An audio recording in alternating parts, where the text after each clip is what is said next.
Salam alaikum wa rahmatullahi wa barakatuh. Aujourd'hui, on va faire le cours TAL, les troubles nutritionnels chez le sujet âgé. Donc, comme plan du cours rapidement, on va un peu parler des différentes catégories des personnes âgées. Après, on va parler des modifications qui sont liées au vieillissement, que ce soit les modifications générales, mais surtout métaboliques. Après, on va voir les besoins des sujets âgés et aussi les facteurs qui peuvent causer la malnutrition. Puis, on verra le traitement et la prise en charge de la malnutrition. Voilà, هادو هما les volets qu'on va voir dans ce cours-là.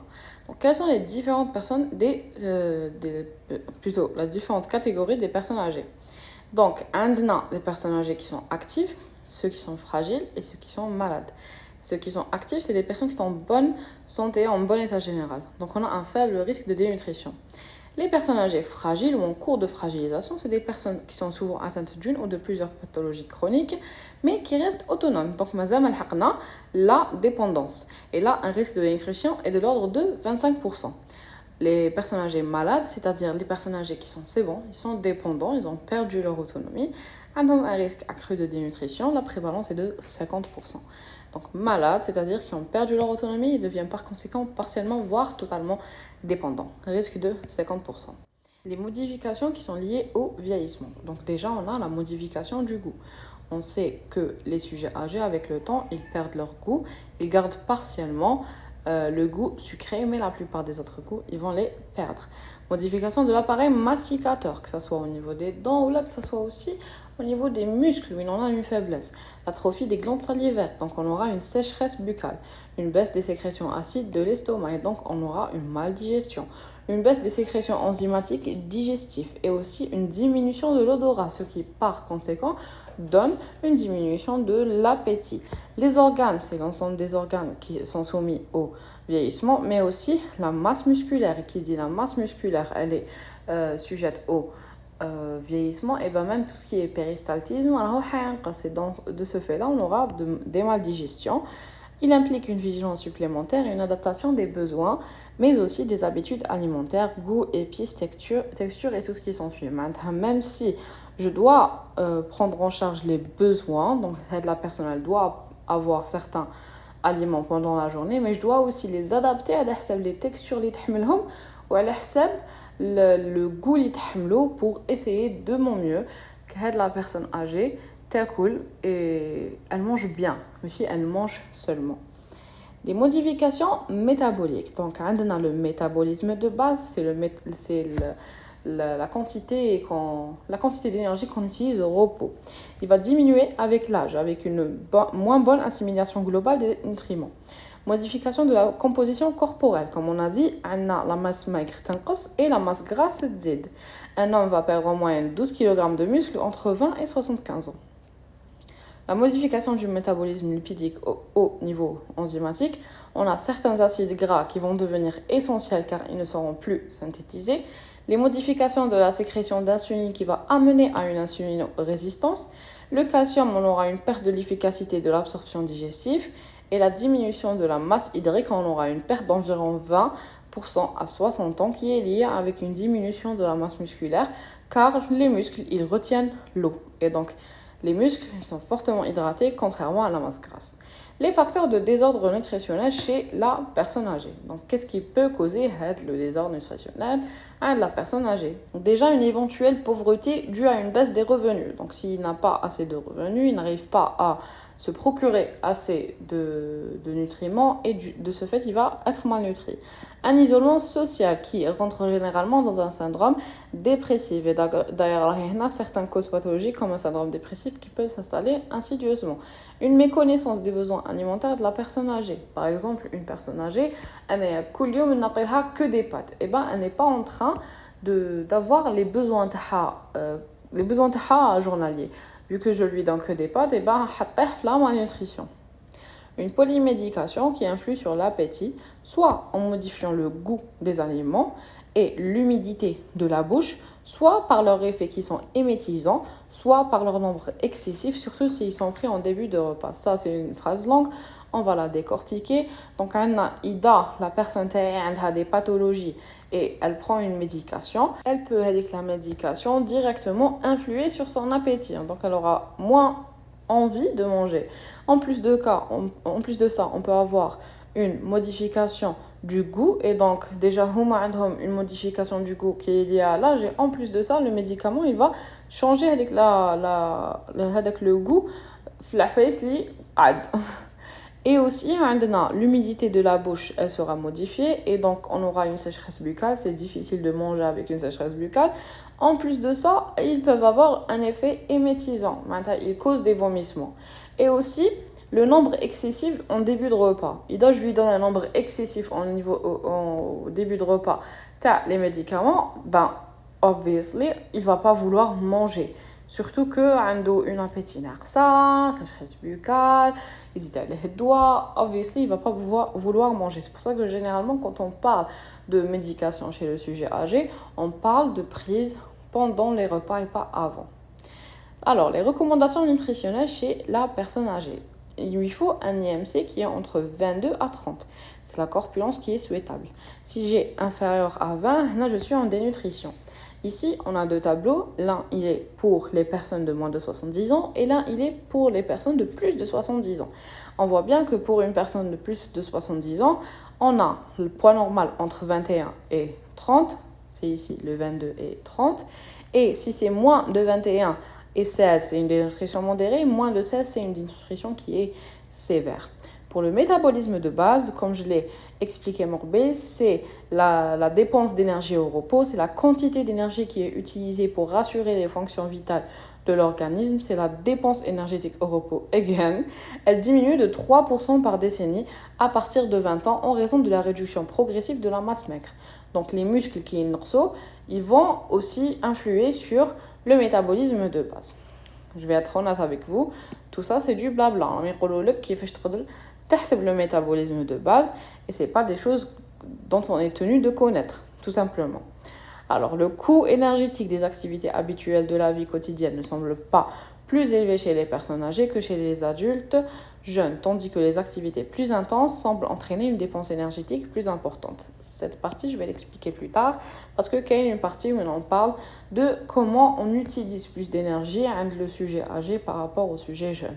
Les apports énergétiques ne doivent pas être inférieurs à 35 kcal par kilogramme, kilocalories par kilogramme jour. Les besoins en eau. Il faut savoir déjà que la personne âgée, elle a un besoin hydrique de 1,5 litre par jour en moyenne. Une diminution physiologique de la sensation de soif, une moindre capacité de la concentration des urines et de la filtration glomérulaire qui va retarder l'adaptation rénale à une situation de déshydratation. Et donc, mon patient, il ne sent pas la soif, il ne sent pas la soif, il ne va pas s'hydrater. En plus de ça, le rein, il met le signal que voilà, tu es déshydraté, ça donne un risque accru de déshydratation. Les troubles de déglutition vont entraîner la crainte de boire, une perte d'appétit responsable d'une diminution de l'eau apportée par les aliments, une prise excessive de certains médicaments, une crainte de l'incontinence, une perte de la capacité d'accès aux boissons en cas de dépendance physique ou de troubles cognitifs. Tous ces facteurs augmente le risque de déshydratation chez la personne âgée. Il faut augmenter les apports hydriques en cas de température extérieure élevée ou de fièvre, supérieure à 0,5 litres par jour, par degré au-delà de 38 Celsius, et en cas de diarrhée ou de vomissement répété. En gros, qu'est-ce qu'on a dit là? On a déjà, la personne âgée a une diminution de la sensation de soif. Une diminution de tout ce qui est concentration de urine et filtration glomérulaire, donc ça va retarder l'adaptation rénale à la déshydratation. Il a des troubles de la déglutition, ça va lui entraîner la crainte de boire. Vu qu'il a de base une perte d'appétit, et ben les aliments solides, les font de l'eau, ils peuvent aussi éviter avec la déshydratation, et ben il va pas les prendre parce qu'il n'a pas d'appétit. Aussi, il peut avoir des incontinences, donc une personne âgée trafe l'incontinence, c'est-à-dire l'incontinence, ils lâchent leurs urines durant la journée. Et une perte de la capacité d'accès aux boissons en cas de troubles cognitifs. Une démence ou là, tout ce qui s'ensuit, ينسى بلي لازم يروح يدير الماء ولا يولي ما يعرفش كيش يروح يجيب الماء ويشربه. Ça, c'est les besoins en eau chez la personne âgée. En ce qui concerne les besoins en protéines, Donc, pour pouvoir maintenir la masse maigre, il a des besoins en protéines. Comme je le dis, chaque cours qu'on a fait, il une alimentation protéique élevée chez un sujet et chez le sujet âgé pour éviter la sarcopénie. Donc, c'est essentiel chez le sujet âgé en raison de la réduction de la synthèse protéique musculaire et de l'accroissement de la protéolyse. Le besoin en acides aminés n'est pas différent chez le sujet âgé en bonne santé que chez l'adulte car les besoins correspondent sensiblement aux mêmes fonctions physiologiques. Et il a fait très de MyFitnessPal et بهذاك l'assiette تعرفوا بلي l'assiette est censée être de 15% de protéines, soit au minimum 1 gramme kilogramme jour. Pour le besoin en lipides, les lipides sont importants car toute déficience est responsable de troubles cutanés, oculaires et métaboliques, ainsi que les altérations qui sont cognitives. Il faut couvrir les besoins en acides gras indispensables, les acides linoléiques et acides alpha-linoléiques et les oméga 3, afin de synthétiser les autres acides gras qui sont essentiels. Le plus on est en train d'avancer l'âge, le plus on a des acides gras non essentiels qui vont devenir essentiels. Une ration.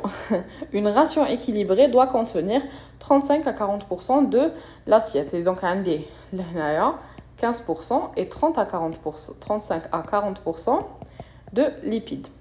Les besoins en fibres, donc ils sont à 25 à 30 grammes par jour dans la moitié sous forme soluble et l'autre moitié sous forme insoluble. Après, les besoins en glucides sont de 40 à 50%. Avec l'âge, apparaît des troubles de la régulation glycémique, à l'insuline et des hyperglycémies prandiales, une résistance périphérique à l'insuline, des hypoglycémies en cas de jeûne prolongé dû à un stock insuffisant de glucogène. Donc l'assiette هيكون فيها 40 à 50% de glucides. هيكون فيها 35 à 40% plutôt 35 à 40% de lipides et 15% de protéines. Voilà. Les besoins en minéraux. Honnêtement, je ne sais pas ce qu'ils sont à apprendre. Mais vu que طاحوا هادوما déjà, donc هادو اللي en rouge طاحوا déjà, je les ai mis aussi en rouge parce que عندهم une chance de tomber. Donc les besoins en minéraux, le calcium, chez la personne âgée, il y a une diminution de l'absorption intestinale par le calcium qui va accentuer le risque de négativation du bilan calcique. Et le déficit calcique est aussi responsable d'une hyperparathyroïdie secondaire qui aggrave la perte osseuse. Donc, quitte qu'on a une baisse de calcium, ça va activer des glandes parathyroïdes pour causer une déminéralisation. Et en plus de ça, avec le calcium, on vraiment nulle part. Il va juste aller, il va les reins et causer des cailloux et des lithiases urinaires. Et donc, je dois donner et je dois supplémenter en calcium. Donc, le RNP, le besoin il est de 950 mg. Le magnésium a une action qui est myorelaxante. Il régule la motricité, qu'elle soit intestinale ou la autre motricité, par exemple cardiaque, permet ainsi de lutter contre la constipation. Il a la régulation de la perméabilité cellulaire dans de nombreuses réactions immunitaires. On a besoin de 420 mg pour l'homme et 360 mg pour la femme. Le fer, c'est 11 mg jour. Il est à privilégier les aliments riches en fer et héminique, comme les abats, la viande rouge, les produits de la pêche, volaille, et compléter ces apports par des sources de fer non héminiques, légumes secs, céréales complètes, les fruits secs, les fruits et grains oléagineux, les œufs et tout ce qui s'ensuit. Le sodium, le besoin est de 4 grammes de sel. Ou les vitamines, le besoin de vitamine B12 est de 4 microgrammes par jour. Juste pour un peu faire l'analogie et vous aider à apprendre. Donc les personnes âgées sont beaucoup plus sensibles au risque d'hypo ou d'hypernatrémie et au risque d'hypertension artérielle. Ça, c'est déjà hyponatrémie due à la déshydratation, mais aussi ça peut causer une hypertension artérielle. Il faut contrôler l'utilisation du sel dans la cuisine et à la table et de réduire la consommation excessive d'aliments riches en sodium, les conserves, les plats cuisinés de commerce, fromage, tout ce qui s'ensuit. Le potassium, le capital potassique diminue avec l'âge et donc son taux corporel est corrélé à la diminution de la masse maigre. On a une consommation qui est suffisante des légumes et des fruits frais. Elle va bien sûr nous donner un bon capital potassique et pensez aux fruits secs et aux légumes secs dont la concentration en potassium est augmentée par leur déshydratation. Les besoins en vitamines. Vitamine A, les réserves hépatiques en vitamine A vont augmenter avec l'âge, donc une hypervitaminose A peut être toxique pour cette population. La vitamine D en a des déficits. Les déficits sont fréquents par manque d'ensoleillement et de diversification alimentaire. Et l'âge déjà, il va altérer le métabolisme de la vitamine D endogène. On a une réduction de l'absorption intestinale de la vitamine D exogène et en plus la diminution de le calcium. On voit bien le métabolisme, ça va pas. Consommation fréquente des aliments riches en vitamine D, poissons gras, saumon, hareng, sardines et anchois. La vitamine K, il faut adopter une alimentation qui est variée et diversifiée. Ça va me permettre facilement d'assurer la couverture des besoins en vitamine K. La vitamine E et la vitamine C, ils sont bénéfiques à améliorer des réponses immunologiques en luttant contre le stress oxydatif. Ils permettent une diminution du risque cardiovasculaire, un effet qui est protecteur vis-à-vis du risque de certains cancers et permettent la conservation de bonnes fonctions mnésiques et préviennent plutôt les pathologies dégénératives. Donc c'est bien une prise de vitamine C par exemple le matin et l'après-midi, l'après-midi. La vitamine B6 et B9, on va retrouver ça dans les aliments comme les légumes, la fraise, les œufs, des légumes secs. Et la vitamine B12, on en a besoin 4 microgrammes par jour. Chez la personne âgée, l'absorption de la vitamine B12 peut être inadéquate à cause d'une moindre acidité gastrique. Et une baisse de l'acidité gastrique réduit la capacité de l'organisme à extraire la vitamine B12 des protéines. Donc on a entre 10 à 24% des personnes âgées qui présentent une carence en vitamine B12, prévalence qui augmente avec l'âge. On sait que la carence de la vitamine B12, elle va nous donner des neuropathies et des troubles neurologiques. C'est pour ça que c'est très important de bien alimenter. Maintenant, l'obésité chez la personne âgée. L'obésité chez la personne âgée, avec l'âge, la composition corporelle va se modifier. Qui m'a la masse maigre et la masse grasse zid. Et donc, la sarcopénie est la perte de masse musculaire associée à une diminution de la force et de la fonctionnalité du muscle. Ça, c'est la définition de la sarcopénie. C'est la perte de la masse musculaire, c'est la perte de la force et de la fonctionnalité du muscle. Et l'obésité sarcopénique, elle est définie comme une coexistence de l'obésité caractérisée par un excès de masse grasse et de la sarcopénie qui est caractérisée par une faible masse musculaire et une fonction musculaire diminuée. Il faut savoir que l'examen il y avait plusieurs choix. Donc, l'examen, c'est une prise de poids avec une perte maintenant et tout. Un choix, c'était une obésité avec une sarcopénie. C'est la réponse juste. L'obésité sarcopénique, il s'agit d'obésité avec une sarcopénie. Quelles sont les complications de l'obésité? L'hypertension artérielle, le diabète et les dyslipidémies. Donc l'hypertension artérielle, j'ai rien à dire. Le diabète, c'est l'insulinórésistance. Les dyslipidémies, c'est des troubles lipidiques dus à l'alimentation. Les maladies coronariennes et les AVC dus à l'athérosclérose. Les problèmes de vésicule biliaire, il faut savoir que quand on mange n'importe quoi, on a un déséquilibre avec le triangle biliaire et on va être plus apte à créer des lithiases, l'arthrose, le poids, le syndrome d'apnée du sommeil, les problèmes respiratoires et les cancers de l'endomètre, du sein, la prostate et le côlon. C'est des cancers qui sont hormonodépendants et on sait que la graisse, grâce aux aromatases, elles vont devenir des oestrogènes. Donc on a un risque de cancer. Et le syndrome d'apnée du sommeil, c'est tout simplement on a beaucoup de graisse au niveau thoracique et ça va un peu colmater durant le sommeil et on aura une mauvaise respiration. La dénutrition chez la personne âgée. Donc la dénutrition, elle est fréquente au sein de la population âgée, conduisant à un ralentissement de la cicatrisation, notamment en cas d'escarre, une sarcopénie favorisant les chutes et aggravant les risques d'autonomie et une aggravation de nombreuses pathologies, des dégénérescences cellulaires, démence. Un peu c'est les conséquences. Les mécanismes de la dénutrition, comme on a dit, parce que les diapos le veulent. Donc un apport alimentaire insuffisant en rapport avec les besoins de contrôle de l'appétit perturbé. Augmentation des besoins métaboliques si infection sévère, cancer, insuffisance cardiaque, respiratoire, escarre avec des défauts d'adaptation à des modifications, prise pondérale difficile par troubles digestifs ou d'absorption, stress chronique, vieillissement et perturbations hormonales, hyperthyroïdie ou hypercortisolémie. Donc si je veux résumer, c'est quoi?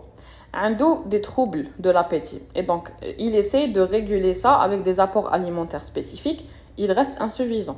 عنده un stress secondaire, des infections, un cancer, des insuffisances cardiaques, des perturbations hormonales. Et ça fait qu'il y a une augmentation des besoins métaboliques. Il mange de la même façon, c'est un apport qui est insuffisant. La prise pondérale qui est difficile par des troubles digestifs et d'absorption. Il a par exemple une maladie cœliaque, et ben, il est en train de perdre beaucoup de poids parce qu'il n'absorbe pas les aliments dont il a besoin. Et le stress chronique, le vieillissement lui-même, ok. Maintenant, pour le dépistage, l'évaluation du risque de dénutrition, il va reposer sur 5 points. Déjà, les 5 points, on va les voir sur le TD, mesure d'évaluation des troubles nutritionnels. La recherche des situations à risque de dénutrition, qui lient la perte d'autonomie, la fatigue, les états dépressifs, les problèmes bucco-dentaires, les troubles du transit, les troubles de la déglutition, un suivi d'un régime spécifique. Donc, on doit commencer à le dépister. La réévaluation régulière de l'appétit et ou des apports alimentaires, la surveillance mensuelle de poids, l'IMC et l'évaluation de la perte de poids. Le dépistage des situations à risque de dénutrition peut être fait grâce à un questionnaire de 18 items. C'est le Mini Nutritional Assessment Test, le NNA Test. C'est un questionnaire qui aborde de manière globale le risque de dénutrition. Donc, alors, bon, c'est pas écrit ici, mais il y a deux tests. Il y a un test de dépistage ou il y a un test de diagnostic. Donc, le test de dépistage, c'est normalement le MNA il est à 12 points et Kindero et ben ça va confirmer le dépistage تاعي ومن بعد نروح ندير le deuxième test qui est le test diagnostic et là je vais confirmer la dénutrition qui est inférieure à 17. Alors il y a une différence entre 12 points et 30 points. Alors, pour le diagnostic de la dénutrition repose exclusivement des critères cliniques. Les critères phénotypiques sont les suivants. C'est la perte de poids plus de 5% en un mois, plus de 10% en 6 mois, ou plus de 10% par rapport au poids habituel avant le début de la maladie. C'était au profit d'une maladie. L'IMC moins de 22.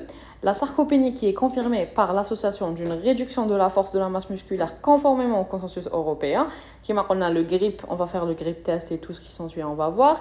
Les critères étiologiques sont les suivantes. Réduction de la prise alimentaire plus de 50% pendant plus d'une semaine, ou toute réduction des apports pendant plus de 2 semaines par rapport à la consommation habituelle. Donc par rapport à la consommation habituelle ou les besoins protéino-énergétiques, pendant plus de 2 semaines, on est devant une dénutrition. Ou là, où il ينقص la prise alimentaire de plus de 50% pendant plus d'une semaine, je suis en dénutrition. L'absorption qui est réduite, donc la malabsorption, maldigestion, les situations d'agression avec ou sans syndrome inflammatoire, les pathologies aiguës ou les pathologies chroniques évolutives ou les pathologies malignes évolutives, qui a un stress aigu, et ben on aura automatiquement une diminution plutôt une augmentation des besoins alimentaires et on sera en malnutrition. Et voilà, une fois posé, le diagnostic de dénutrition, il est recommandé d'en évaluer la sévérité. Donc pour soit perte de poids plus de 5% en un mois, 10% en 6 mois, ou la 10% قبل ما تبدا la maladie. L'IMC moins de 22. هادوما باينين. Sarcopénie confirmée au test. هادوما باينين. Pour les critères étiologiques, c'était les critères phénotypiques. Les critères étiologiques, donc l'étiologie de la malnutrition. إذا ما راهوش ياكل donc حبس الماكله قسم الماكله تاعو par jour اللي كان ياكلها قسمها على زوج pendant plus d'une semaine. راهو il va être dénutri. ولا عنده les apports تاعو habituels. Donc اللي معرفين بهم plus les besoins protéino-énergétiques. هادوما نقصهم pendant plus de 2 semaines. هنا je suis devant une dénutrition. L'absorption réduite, il a une maladie cœliaque et tout ce qui s'ensuit par exemple, il a des maldigestions, on a devant une dénutrition. Et des situations d'agression, معناتها كي تكون كاينه une maladie secondaire, un stress secondaire, هنا je vais être en risque de dénutrition. Une fois posé le diagnostic de dénutrition, il est recommandé d'évaluer la sévérité. Comment je vais évaluer la sévérité? C'est grâce à l'IMC, la perte de poids, et un dosage pondéral d'albuminémie. Donc, un IMC inférieur à 20, je suis en dénutrition sévère. Une perte de poids supérieure ou égale à 10% en un mois, supérieure ou égale à 15% en 6 mois. Donc, la norme, c'était 5% en un mois, 10% en 6 mois. Tous les 10% en un mois et 15% en 6 mois. C'est sévère. Un dosage pondéral de l'albuminémie qui est inférieur à 30 grammes par litre. La prise en charge. Pour la prise en charge, mon objectif principal, c'est que la personne hadek, bien sûr, elle aura une bonne nutrition. Réaliser un apport suffisant en énergie et en protéines, 30 à 40 kilocalories, 1,2 à 1,5 kg par jour de protéines. Donc, la norme, c'était 1 par jour, donc 1 gramme par jour. Quitte qu'on dénutrit, je dois rajouter. Les critères de choix des modalités de prise en charge dépendent de le statut nutritionnel, le niveau des apports alimentaires, énergétiques et protéiques spontanés, donc la sévérité de là où les pathologies sous-jacentes, les handicaps associés et la vie du malade ou son entourage ainsi que la considération éthique. Il est recommandé de prendre en charge les facteurs de risque qui mettent les soins bucco-dentaires. إذا ما عندوش سنان plutôt. إذا عنده par exemple plusieurs caries, je fais en sorte de les prendre en charge. Je prends en charge ce qui est en train de causer le fait qu'il ne mange pas. Une réévaluation de la pertinence des médicaments et des régimes. Il a par exemple une polypathologie et ça, c'est en train d'intervenir mal la malnutrition. Je dois la prendre en charge. Une prise en charge des pathologies associées aussi. Quel aliment proposer pour une personne âgée dénutrie? Alors déjà la quantité et la répartition des prises alimentaires et l'enrichissement de l'alimentation. On va voir chacun de hadouma. La quantité, je dois faire une augmentation qui est progressive de la quantité des aliments à haute densité énergétique. C'est-à-dire, même le cantakul chouïa menhom, tu as atteint ton objectif calorique. Qui met les aliments protéinés, les laitages fermentés, des légumineuses, certaines légumineuses, les féculents, les fruits secs. Et bien sûr, toujours prendre bien sûr de l'eau, bien s'hydrater, 1 à 1,5 litres par jour, sans attendre la sensation de soif. La répartition des prises alimentaires, il faut augmenter le nombre de prises alimentaires. 3 repas, plus 2 à 4 collations. Au lieu qu'on ait le déjeuner et le dîner, il faut fractionner. On aura le petit-déj, le déjeuner, le dîner. Entre-temps, à 10h une collation, à 16h une collation, à 18h une collation, etc.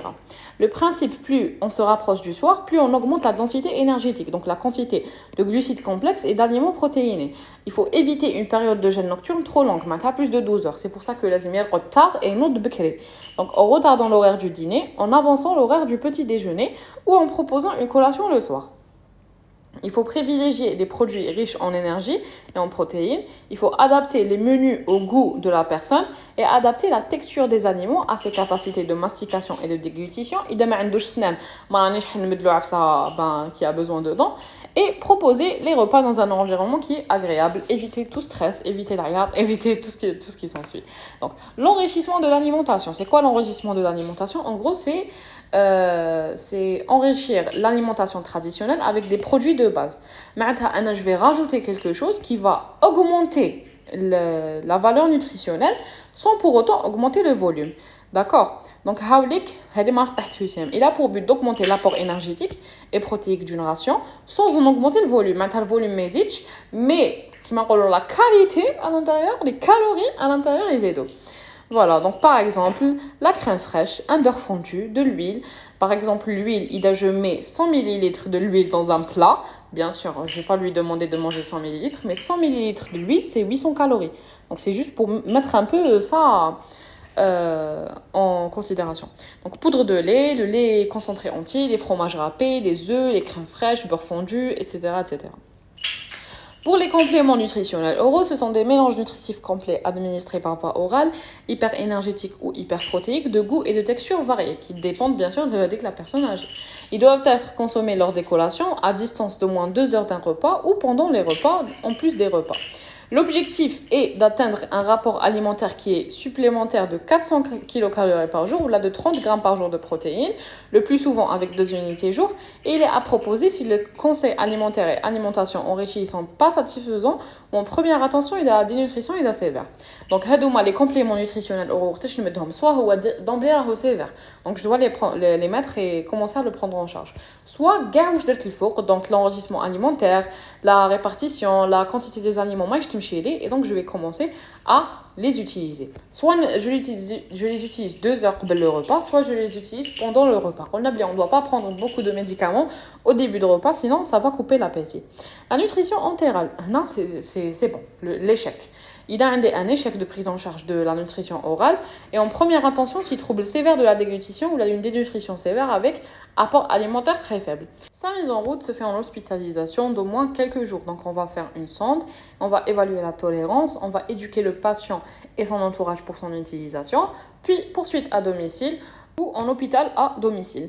La surveillance par les services prescripteurs et le médecin traitant se base sur le poids de l'état nutritionnel et l'évolution de la pathologie, la tolérance et l'observance de la nutrition entérale et l'évaluation des apports alimentaires oraux. Bien, j'ai pas grand chose à dire. La surveillance, ça va se faire par des médecins. On va voir l'observance de la nutrition entérale. On va voir l'évaluation de la supplémentation alimentaire orale. Comme conclusion, alors on doit répondre aux besoins de la personne âgée. C'est le moyen le plus accessible pour l'aider à bien vieillir. Absence des réserves mobilisables des sujets âgés demande qu'ils consomment régulièrement les nutriments nécessaires et surtout qu'ils maintiennent le rythme de repas pour faciliter la digestion. Toute perte de poids est un signe d'alerte chez la personne âgée et doit faire évoquer la possibilité d'une dénutrition. La dénutrition protéino-énergétique reste encore aujourd'hui un véritable problème de santé publique et majoritairement chez les personnes âgées. Sans diagnostic, il est exclusivement clinique. Ok. Je vais revenir à un point que je n'ai pas retrouvé là. C'était en ce qui concerne les besoins énergétiques. Voilà, c'était ici. En gros, on dit qu'il une personne âgée ou là une personne jeune. Le même effort, le même truc, la même action, eh ben, elle va demander plus d'efforts de la personne âgée que chez la personne jeune. Mais ils vont dépenser les mêmes calories. Donc c'est un peu ça. Le coût énergétique des activités de la vie quotidienne, il n'est pas plus élevé chez les personnes âgées ou les personnes jeunes, mais tandis que les activités qui sont plus intenses semblent entraîner une dépense énergétique plus importante avec le sujet âgé. Donc une activité qui est plus intense, le sujet âgé il va perdre plus de calories parce qu'il a moins de masse maigre et il doit utiliser plus d'énergie pour y subvenir. C'était juste pour expliquer parce que j'ai dit je vais revenir sur. Donc ça c'était les troubles nutritionnels chez les sujets âgés. Tout ce qui est en rouge, déjà QCM, mais c'est un cours les bzaf. Et voilà, c'est tout ce que j'ai à dire. Vous allez trouver le support, la chaîne Tamaïsidia. Merci.